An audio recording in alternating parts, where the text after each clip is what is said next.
Number 2 here, I've suggested maybe think about doing task 2 before task 1, because task 2 is worth twice as many marks and it is harder.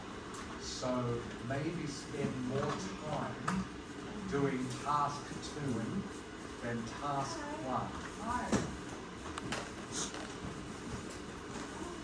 But of course, because you have 20 minutes to do task 1, you have 40 minutes to do task 2, okay? 1 hour for writing, 1 hour. But maybe think about doing task 2 first. As I've written here, okay, if you only have 20 minutes to do task 1, this forces you to do it more quickly. And like I say, maybe you spend a little bit more time and effort on task 2 because it is worth twice as many marks. Or up to you though. You can do task 1 first if you like, or maybe you do task 2 first because that is harder, but it's worth twice as many marks. If you do task 1 first, as I've written here, there is a temptation to try and overanalyze it. And before you know it, you've spent more than 20 minutes on task 1, which you don't want to do. So doing task 2 first forces you, when you do task 1, to do it quicker. That's my reason for that. Going back to number 1 here, remember, all you're doing with task 1 is you're looking to see what the story is. Every graph, or every chart, or every table you see has a story. And it is the story you are trying to find out to put in your overview paragraph. For example, remember the Caribbean island graph we looked at a couple of weeks ago. Okay, so the story of that, you might remember there were 2 sets of lines. One set of lines showed that the number of visitors coming to the island was increasing each year.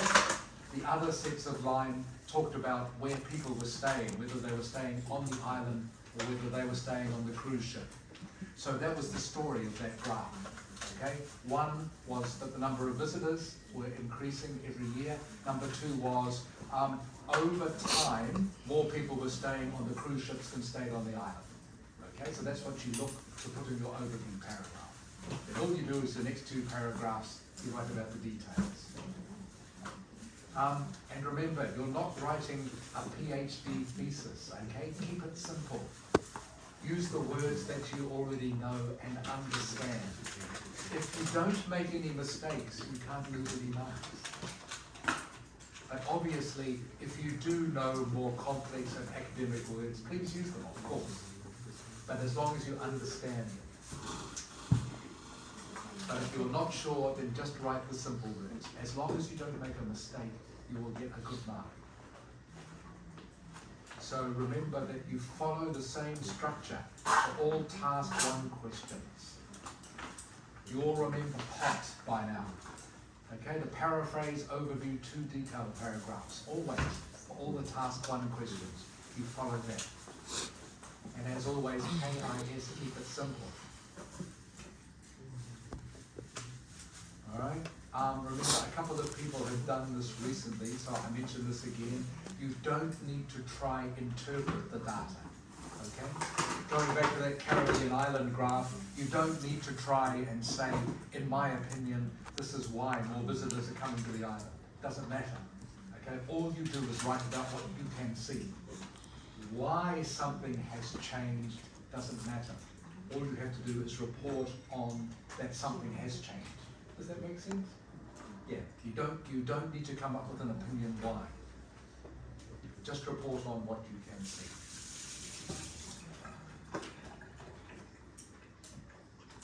Okay. All of these things you already know about practicing.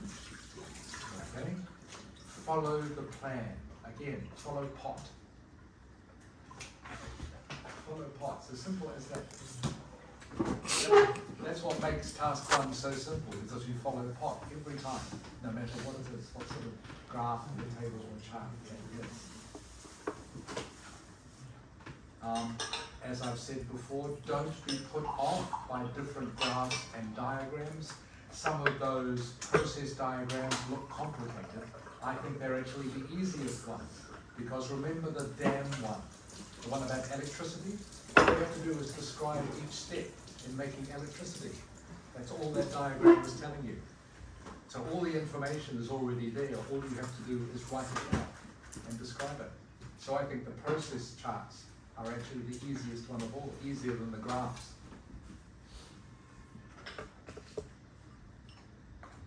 And as I've written here, okay, this is something 90% of students don't understand and why they have problems with this.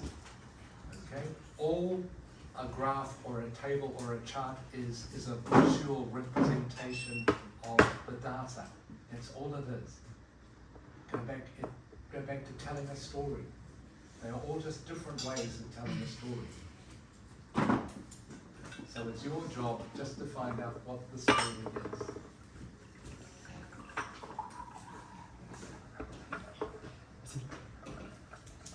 Okay, and some very simple ones. Don't spend too long looking at the data or information.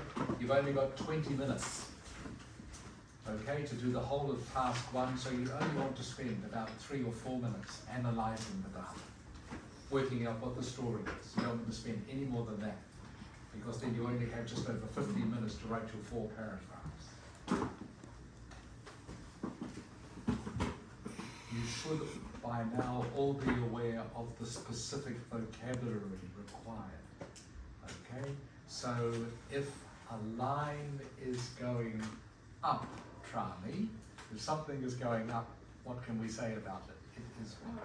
It's increased. Correct.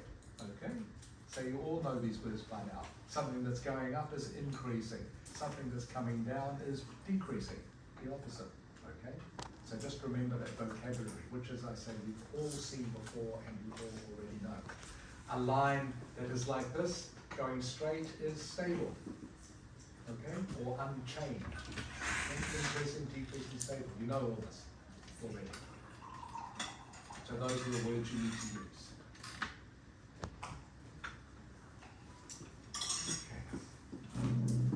Okay. So I'll just go very fast through this because you already know.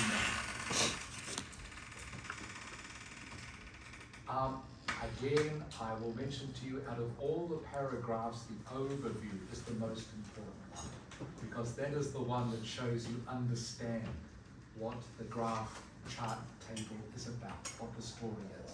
So that is the one you need to focus most on. Most of you can do a paraphrase pretty well by now, I think. You all know how to paraphrase. But the overview, that is the one that's a wee bit tricky.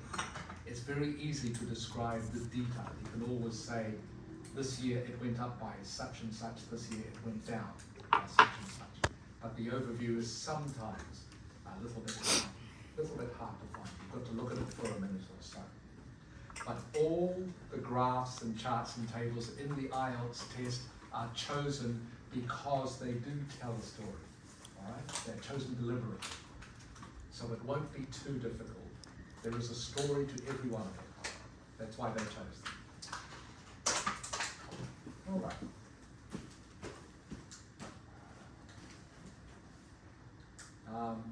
Sometimes you will see a word you don't understand. Again, going back to that Caribbean island one, some people don't know what Caribbean is. Doesn't matter, okay, for this sort of essay. It's still just an island. So if you don't know what Caribbean is, or any other word that you don't recognize in a question, don't panic. Okay, just look for the simple words. So it says Caribbean island, it says Canadian island, doesn't matter, it's just an island. As usual, make sure you understand the information, okay? Obviously the title, which you'll need to paraphrase. What's on the x-axis, what's on the y-axis, okay? What is in the key? The key tells you what each line represents. So make sure you look at all those carefully.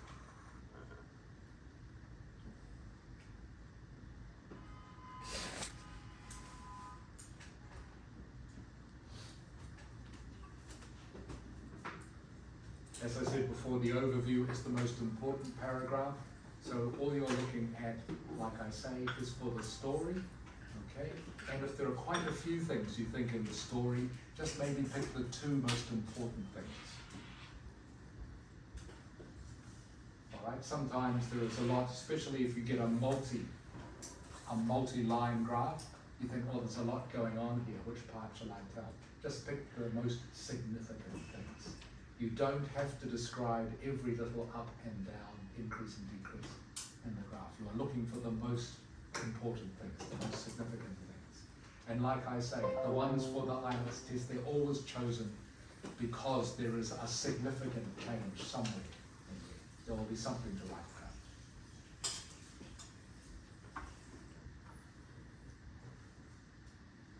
Okay. Like I say, you know how to do a paraphrase now. You remember, always start with overall, or the other one I haven't written here. Michael, is what? To start your overview paragraph, you either start with overall or... Thank you. It can be clearly seen there. Okay, they are the two ways you always start.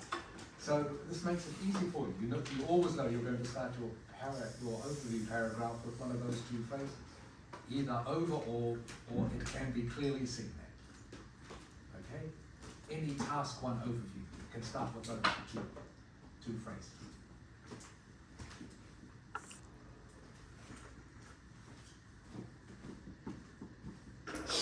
And you can see for those of you, sorry, I should have put this graph up so you can see it, but you might remember, because we've looked at it recently, okay, remember the two lines down the bottom of the graph, they crossed over at one point. One of them showed more people staying on the cruise ships, okay, one of them showed less people staying on the island. This is one way you could write about it. Despite the majority of visitors staying on land initially means at the beginning, okay, this was surpassed by those arriving on cruise liners in the final 2 years. Okay, so that was my overview. But there are many, many different ways of writing that. The main thing is to, like I say, just understand what the story is telling you, what the graph is telling you. All right, then the detailed paragraphs are fairly straightforward. All you're doing then is describing what happens to each graph. Are there any questions about that? Okay, pot always, paraphrase, overview to detailed paragraphs. If you have any time left at the end of 20 minutes, remember, check your vocabulary, grammar and spelling. Some of you are still forgetting to put a space between each paragraph. In a real test, you would lose a mark for that. That is part of punctuation, part of the layout. So please remember to leave a space between each paragraph. Simple things like that.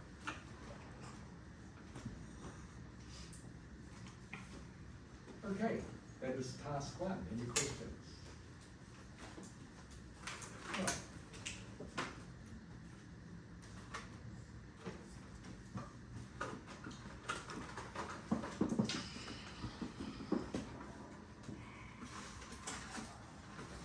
Writing task two, which I know some of you haven't spent a lot of time on yet, but it doesn't matter. Doesn't matter. Writing task two, of course, is a little bit more complicated. You have 40 minutes to do writing task two. So again, just to remind you, you have 1 hour to do the entire writing test. 40 minutes of that hour should be spent on writing task two, because it's worth twice as many marks as writing task one. There are 5 different essay types. One of them will ask you about, do you agree or disagree with a statement? To what extent do you agree or disagree? That means the same thing. So one of the types of essays will ask you about your opinion, what your opinion is.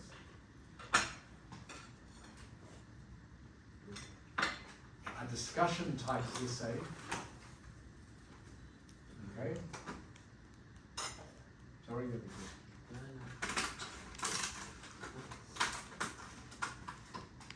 okay, a discussion type essay will ask you to consider whatever it says in the topic and ask you to give your opinion. Now remember, for these sort of essays, there's no right or wrong opinion. Alright? They just want you to write about it in correct English.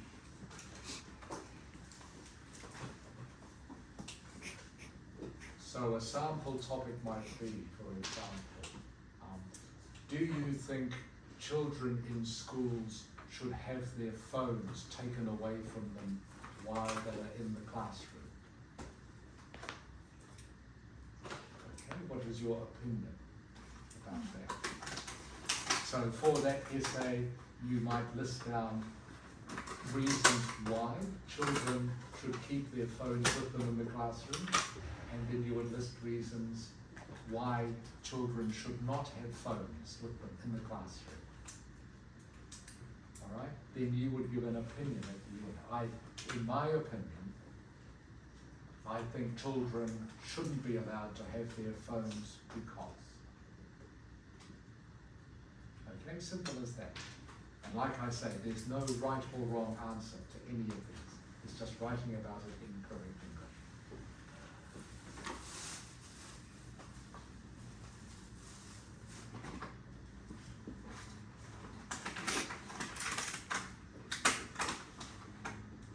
So the structure, get onto this in just a moment, but the structure generally for all these types of essays is a paraphrase, okay, of what the essay question is about, in a sentence giving what is called your thesis statement.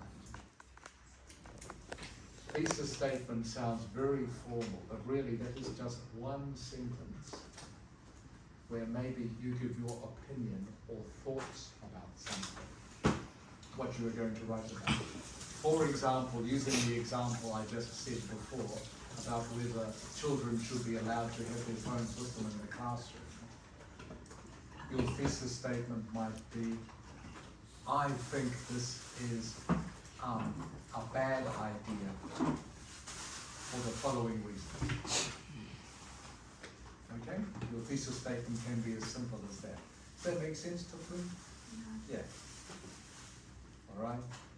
So when you see the phrase thesis statement, thesis is a very, very long essay, okay? Don't be put off by that word. All you need to do is write one sentence saying what you think of the essay topic. We'll go into this